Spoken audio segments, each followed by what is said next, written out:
Dive into a gripping tale of ambition, betrayal, and shocking twists in marriage. Ascension, a conspiracy to steal a husband, a stab from the closest kin.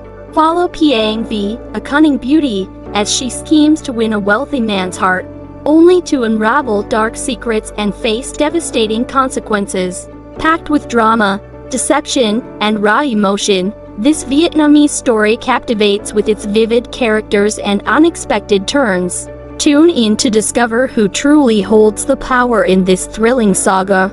Dear listeners, please enjoy the following story.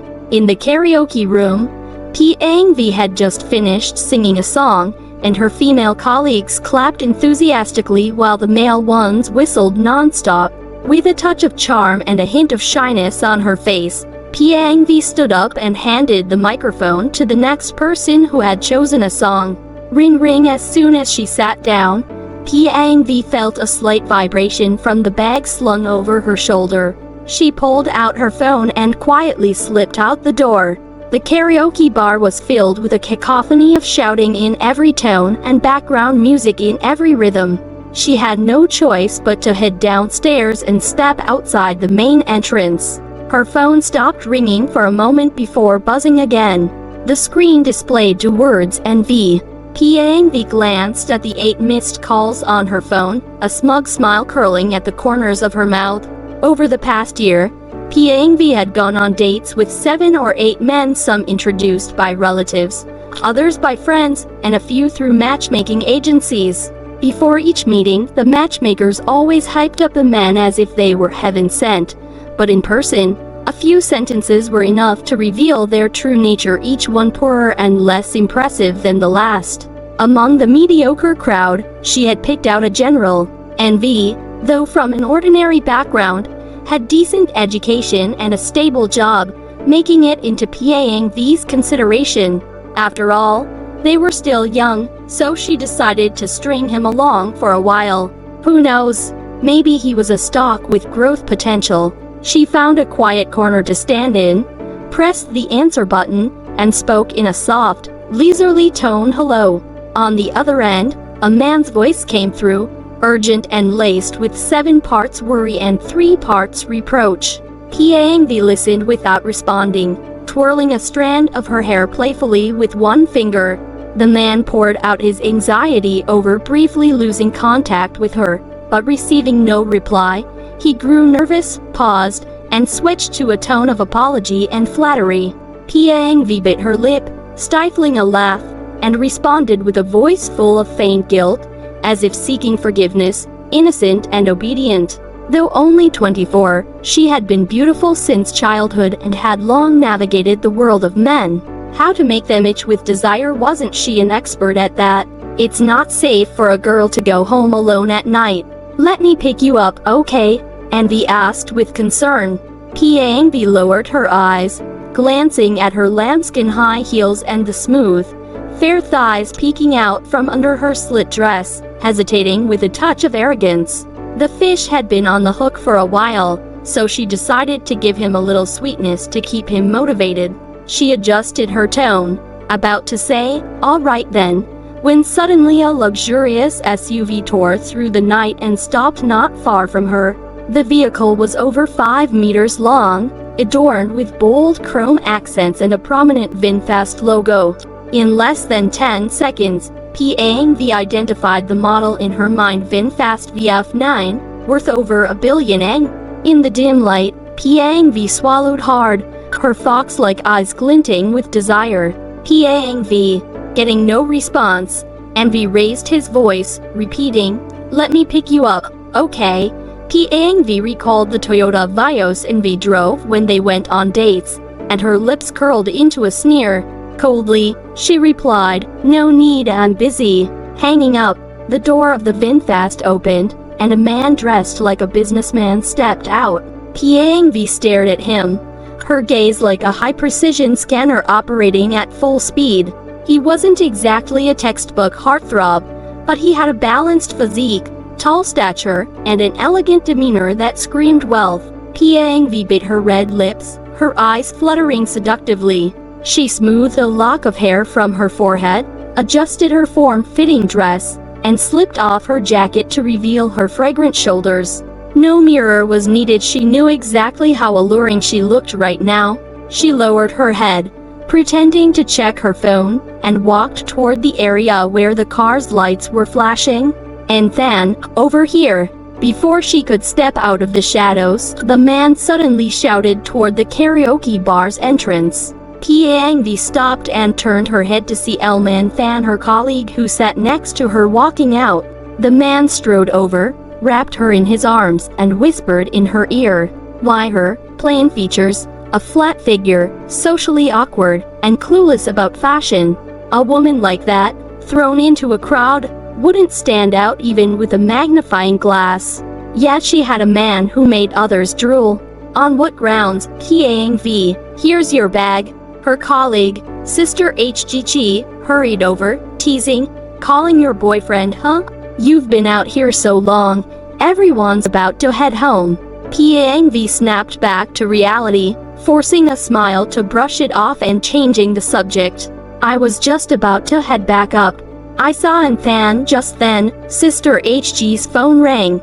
She answered, and after a few words, she gritted her teeth and shouted, making a few bucks and busier than a world leader useless. Go die in a ditch. Hanging up, Sister HGG took a few heavy breaths to calm down, then smiled awkwardly. Ugh, sorry you had to hear that. No need to be so formal, Anh Vỹ said, linking arms with her. I like your straightforwardness, saying what's on your mind without hiding anything. I'm not the scheming type. I hate people who beat around the bush. Sister HGG patted her hand warmly. Then we're kindred spirits. You're new to the company, but if you need anything, just come to me. Anh Vỹ smiled gratefully, gripping her arm tighter. After a few steps, she casually remarked, the guy picking up Anh Than is her husband, right? She seemed so quiet and reserved. I thought she'd just graduated college not long ago. Sister HGG glanced at her and snorted. No makeup, skinny frame, and that dull hairstyle make her look young at a glance. But if you look closely, she's not that young. She's almost 30, really. Anh Vỹ feigned surprise. Then she's probably been married for a few years, right? Her husband still seems to dote on her. Sister HG shook her head knowingly, adopting the tone of someone worldly. Even the most loving couples fade over time. Without kids to tie them together, divorce is just a matter of time. She clicked her tongue and added, say what you will, but the heavens are fair. I may not have a husband like that, but I have kids, and my family's stable, right? You mean, Anh Than can't have kids? Anh Vỹ asked cautiously, hiding her glee. Her husband picks her up almost every day. At company gatherings, he either comes along or picks her up before 9. They're practically glued together, married over 2 years, and still no kids. What do you think? The two exchanged a knowing smile and disappeared into the night. A light brown lipstick gently coated her full lips, instantly adding a touch of softness to the woman in the mirror. Anh Vỹ admired her reflection, smiling with satisfaction, then checked her phone. 6:20. She leisurely walked out of the bathroom and headed straight for the elevator. She had been observing for days. Anh Than almost always left the office at this time to wait for the elevator. Sure enough, as Anh Vỹ arrived, Anh Than appeared. Sister Anh Than, you're done for the day too. Anh Vỹ flashed a harmless, friendly smile. Anh Than glanced at her, returning a faint smile. When the elevator arrived, Anh Vỹ quickly followed her inside, standing behind her and quietly observing. As usual, Anh Than wore a loose cotton t-shirt that hid her slender frame.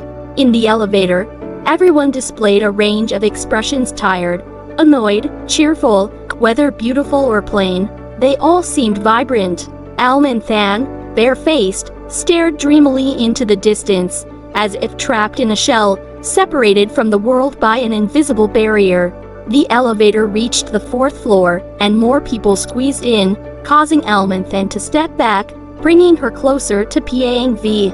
Being taller, Anh Vỹ glanced down and suddenly noticed two faint red bite marks on Anh Than's neck, partially hidden by her collar.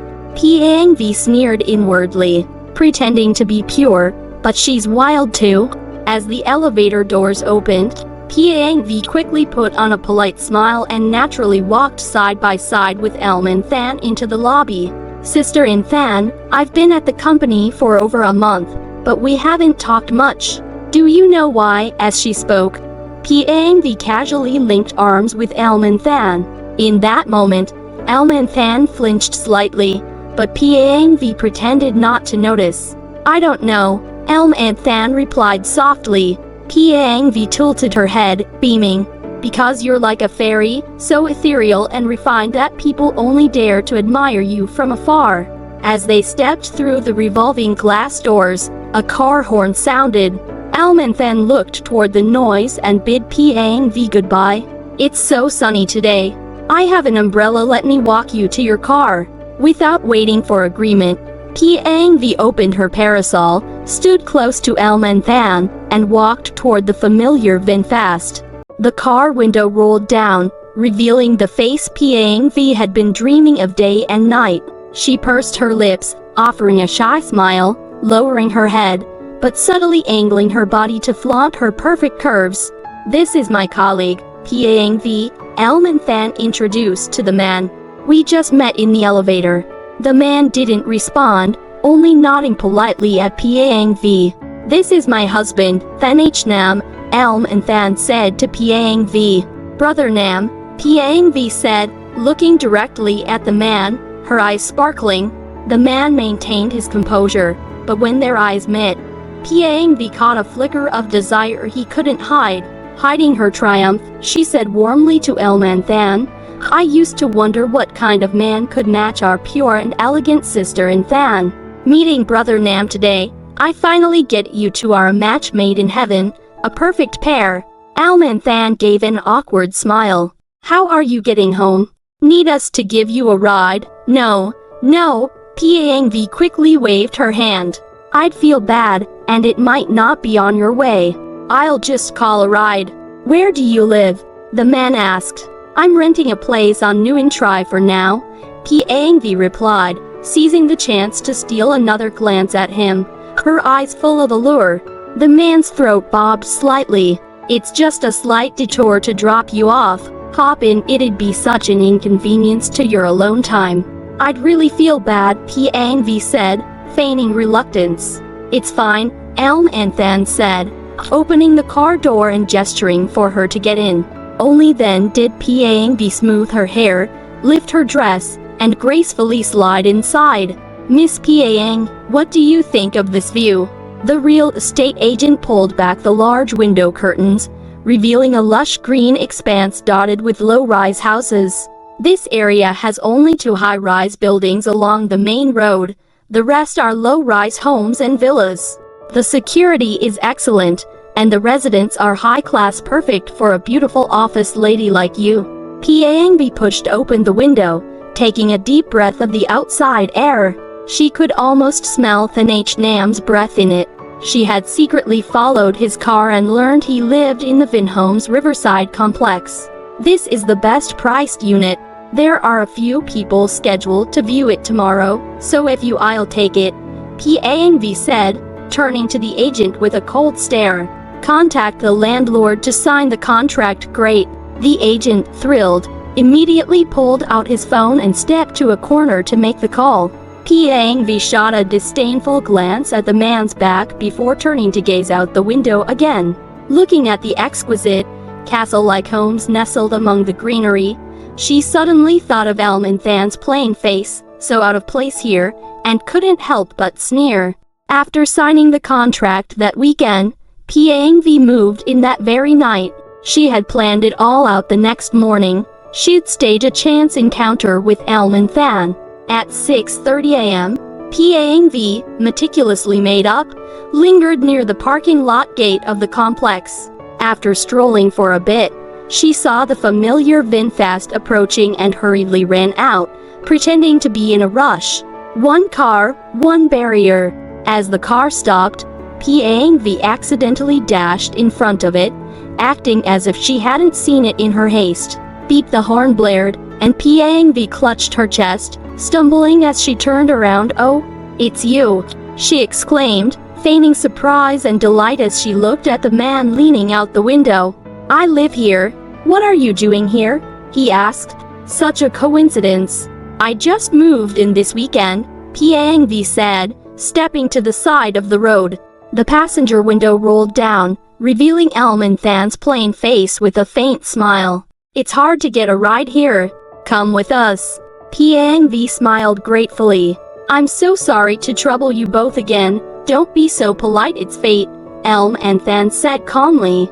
The car behind them honked impatiently, and Piang quickly opened the back door and got in. The car glided smoothly out of the complex. Than glanced at Piang through the rearview mirror. "Why'd you decide to move here? It's over 10 kilometers from the office." Piang met her gaze, smiling ingratiatingly. "My old place was crowded, chaotic, and not very safe." She paused, then added, "Mainly, I go to bed early, and it was too noisy to sleep." Than nodded in understanding. "Makes sense. This place is a good fit, exactly. The housing density here is low, and it's away from the city center.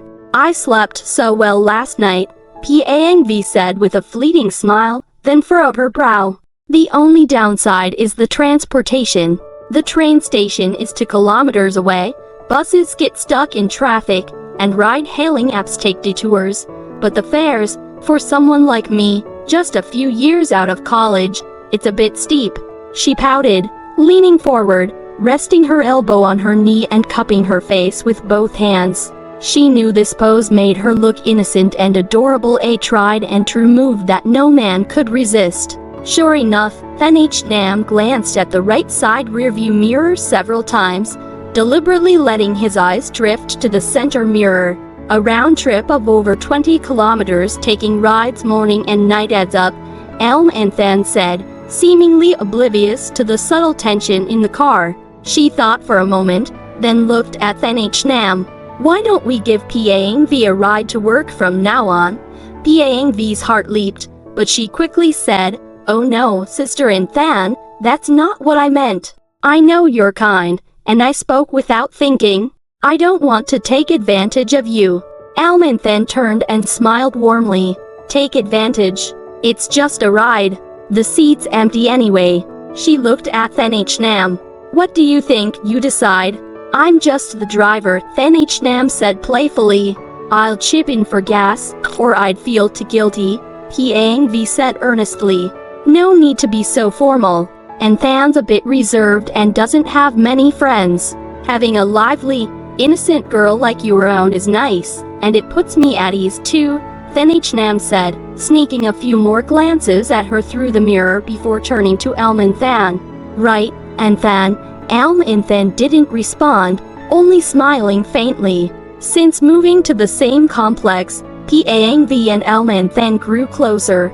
At first, Piang thought Than was cold and unapproachable, but after some time, she realized she was just passive, not rejecting those who approached her. Perhaps because she lived a carefree life, overly sheltered by her husband, her aloof exterior hid a naive and innocent child. Piang was confident she had the upper hand, but then Sister HGG got in the way. That day, Piang, feeling sleepy, went to the break room to make coffee. As she reached the door, she saw Sister HGG leaning close to Than, speaking earnestly as if giving heartfelt advice. Piang quietly circled to the window outside the break room and overheard Sister HGG saying sincerely, "Piang's a vixen, you can tell at a glance. Her schemes are as numerous as the stars. Just look at how she fawns over you. I can see through her intentions with my toes. I'm only telling you this because I truly see you as a friend." Piang's eyes darted around, and she silently retreated to her desk. At the end of the workday, everyone quickly left. At 6:20, Than packed up her desk and stood up. Piang ready to go, her tone was as gentle as ever. Piang looked up, smiling sadly at her. "Sister Than, I think I'll start taking rides home on my own." Why? Alman then asked, puzzled. Piang Vi lowered her head, glancing at the office where a few colleagues still lingered. Sensing her hesitation, Alman then said, if it's not convenient to talk here, let's go downstairs and discuss, okay? Piang Vi hesitated for a moment, then nodded. Outside the building, Piang Vi put on a relaxed tone. Sister In Fan, don't misunderstand. I've really enjoyed riding with you every day. I don't know why, but you make me feel so comfortable. I can say or do anything around you without hiding. You and Brother Nam feel like family to me. Alman Than smiled and playfully tapped Piang V's forehead. And yet you're still so polite with me. Piang V shook her head. Gossip is a scary thing. Some people in the office are saying such harsh things, and I can't take it. Her voice trembled as if she were about to cry. Silly girl, why care about them? Let them talk, Alman Than said, a mix of pity and indignation in her voice, like an older sister scolding a younger one. Before you came, everyone in the office thought I was stuck up. No one got close to me. Do you think I'd believe what they say about you? Piang V's heart soared. She had dodged a bullet. Autumn arrived, and the days grew shorter. On cloudy days, the sky was already dim and gray by 6. The car carrying the three sped along Ring Road 3. Then H. Nam was on a Bluetooth call, then turned to Alman Than. Next month, I have to represent the company at a gala dinner at the JW Marriott. I know you don't like these events, and I won't force you if it's not necessary. But this one's special. Prepare early, get a gown, jewelry, whatever you need. Alman Than twisted her fingers, replying after a pause, I'm not good at socializing, and I can't handle alcohol. I just make you worry about me. Why don't you take Piang V instead? Me? Piang V widened her eyes, feigning shock, though her heart bloomed with joy. For over 2 months, she had played the innocent girl, acting as Alman Than's biggest fan to lower her guard. It seemed her efforts had paid off. Seeing Fen H. Nam hesitate, Alman Than continued, Piang V studied finance in college and was head of the diplomacy club. She's younger than me but much better at socializing. Fen H. Nam gripped the steering wheel, glancing at Piang V through the rearview mirror. Catching this, Piang V leaned forward, accidentally revealing a glimpse of her cleavage, one hand modestly covering herself while the other grabbed Alman Than's hand. Sister In Fan, I'd do anything to help you with things you don't want to do. But this is a big deal tied to Brother Nam's business. I'm afraid I'd mess it up and cause trouble for you both. Fen H. Nam swallowed hard, staying silent. Alman Than patted her hand and looked at the man beside her, quietly waiting for his answer. The car exited the ring road but was stopped by a red light at the GPHing intersection. Fen H. Nam's fingers tapped restlessly on the steering wheel. After a moment of thought, as if making a big decision, he said, all right, I'll go with In Than's decision. Alman Than breathed a sigh of relief, and the weight in Piang V's heart settled. A month later, at the JW Marriott, Piang V wore the evening gown Alman Than had personally chosen for her. The design was simple yet elegant, made of high-end fabric with precise tailoring, perfectly accentuating her curvaceous figure, sensual yet sophisticated. With exquisite makeup, Piang V, already beautiful, was now radiant. When she stepped out of the room, Fen H. Nam, waiting outside, was visibly stunned. Tonight was the night to reel in the catch. In delicate high heels, with a mix of shyness and innocence, Piang V slowly took Fen H. Nam's arm, dressed impeccably in a tailored suit. At that moment, the wedding march seemed to play in her ears. Whether from the heat or nerves, Fen H. Nam's face flushed slightly. They paused for a moment, then walked in sync into the banquet hall. Holding a glass of wine, she clung to his arm, toasting with greasy men whose eyes gleamed at her. Hearing their envious praise, Fen H. Nam couldn't hide his pride, gazing at Piang V with unconcealed admiration. After 3 rounds of drinks, the night grew late. Piang V supported a half-drunk Fen H. Nam from the banquet hall to a private room. As soon as the door closed, he suddenly wrapped his arms around her from behind. Anh Vỹ, you're so beautiful. Anh Nam clung to her like warm clay, his hot breath whispering in her ear. Stay with me, okay? Stay with me. No, we can't do this.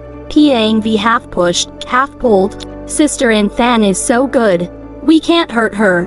You'd regret it, don't you love me? Anh Nam turned her to face him, lifting her chin to meet her eyes. Don't lie to me. Anh Vỹ lowered her eyes, her voice trembling. Yes, I love you.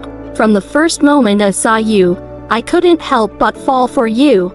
But love has its order. She wiped away a tear. I know I shouldn't love a married man, but I can't help it. I can't control myself. Anh Vỹ forced a smile, looking deeply at Anh Nam. I just want to quietly stay by your side, not disturbing your life or your marriage with Sister Than. It's enough for me to watch you be happy from a corner. Anh Nam's eyes glistened too. He pulled her into a tight embrace. Silly girl, I might not be as good as you think. If you really knew me, you might not love me anymore. Anh Vỹ shook her head vehemently. I know you. You're the knight in shining armor of my dreams, perfect in every way. Then do you want to be with me, never leaving my side? Anh Nam gripped her shoulders, asking each word deliberately. Anh Vỹ hadn't expected things to progress so smoothly. Her heart raced with both joy and surprise. Observing his gaze, she said carefully, It's more than I could ever wish for. But what about Sister Than? You're drunk now, caught up in the moment. When you sober up, these words will just be drunken talk. Anh Nam covered her mouth. Don't mention her. It ruins the mood. Anh Vỹ looked at him with innocent eyes, nodding obediently. Seeing her like this, Anh Nam smiled tenderly, his gaze full of affection. Anh Vỹ, you truly move me. I want to live the rest of my life with you. Do you want that?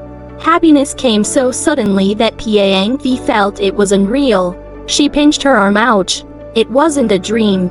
I do, she said, tears welling up. Anh Nam leaned in to kiss her, his hands beginning to wander. But Anh Vỹ snapped out of her daze, firmly stopping his next move. I'm sorry. No matter how much I love you, I won't be the other woman. Either we're not together, or we're together openly. That's my principle. Anh Nam paused, his hot breath lingering behind her ear. I won't let you down. Wait for me. Doing something against one's conscience inevitably brings guilt. After hooking Anh Nam, Anh Vỹ stopped going to the office. After all, even a cornered rabbit bites, let alone a woman whose only success was her marriage. But Anh Vỹ never expected that a week later, Sister HGG would call her. Than processed her resignation today and left. Congratulations on your successful ascension. Your tactics are even sharper than I thought, forcing the wife to flee the country. Wow. But let's be real, some shameless women only know how to bully fools like Than. If they met someone like me, I'd dig up their entire family tree. Ignoring Sister HG's sarcasm, Anh Vỹ breathed a sigh of relief. She had overestimated Than.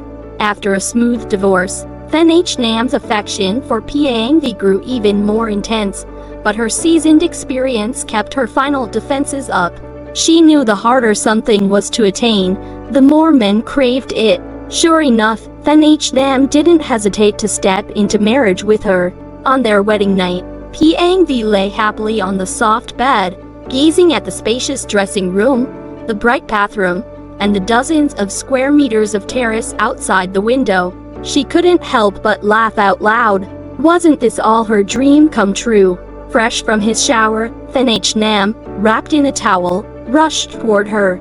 After a bout of affection, as they reached the main event, he suddenly stopped, sitting up in frustration. Why doesn't it work? Why? Anh Vỹ sensed something was off. Just then, her phone on the nightstand buzzed with a message. Who's texting you this late? Anh Nam turned, staring at her with a face as dark as a storm cloud. Anh Vỹ felt a sudden wave of fear and guilt. I don't know. Probably just an ad. Then Nam grabbed her phone and held it in front of her. Unlock it. Anh Vỹ looked at the naked man, unfamiliar in his intensity. Why are you checking my phone? That's my privacy, slap. Then Nam struck her without warning. Don't talk to me about privacy. You're my wife. Everything about you is mine alone. Dazed from the blow, Anh Vỹ barely reacted before Nam grabbed her hair, barking, unlock it. Now terrified by his menacing face, Anh Vỹ obediently entered the password. Then Nam opened the message. Anh Vỹ, it's Vỹ. I don't know what I did wrong or why you suddenly cut off all contact. I really love you. Please give me another chance. Whatever you're unhappy with, I'll change. After reading, Nam hurled the phone at the wall, then lunged at Anh Vỹ, choking her. Panicked, her face pale, she grabbed his hands, pleading, listen to me, it's not what you think. You're just like unfaithful women who need to be taught a lesson. He pinned her to the bed, sinking his teeth into her skin, leaving deep and shallow bite marks. You're mine. Don't even think about escaping, or I'll kill your entire family. Anh Vỹ struggled helplessly, tears of pain and humiliation streaming down her face. In that moment, she finally realized Than wasn't the fool. She was. Thank you, dear listeners, for tuning in. Please subscribe to our channel to catch more captivating stories.